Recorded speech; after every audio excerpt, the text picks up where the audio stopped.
So one of the biggest issues we have to consider when we're including video in a slideshow is how that video is going to impact on the file size of the slideshow, and more importantly perhaps how that video is going to be displayed if it's going to be seen by others, perhaps on a 7 or 8-year-old laptop.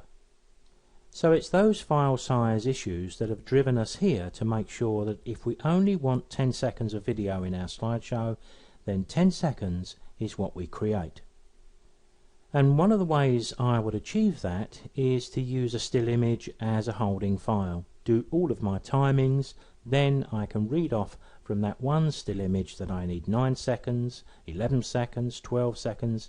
Then it's easy to create that in either Photoshop or Pictures2Exe. One of the other options we have to control file size with a video is when we go through the render process, we could make the video physically smaller. We may wish to play the video over the top of a still image, and it doesn't need to be full screen. Well, there is a quick way we can get to the render screen, and it's this little arrow down here right at the bottom left. What I think I'll do here, I'll make this possum small.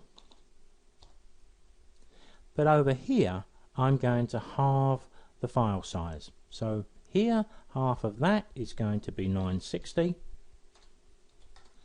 and we need to have 540 there to retain the 16:9 aspect ratio. And I'll click to render, and when it's complete we'll take a look at this in Windows Explorer. So when we open up Windows Explorer and look at the two file sizes side by side, we can see quite a difference.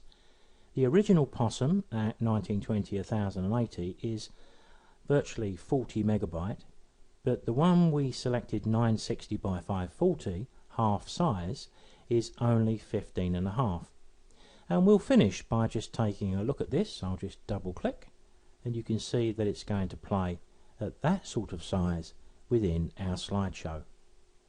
But of course that does give us scope to put a background image in there and to add other effects we feel may be appropriate.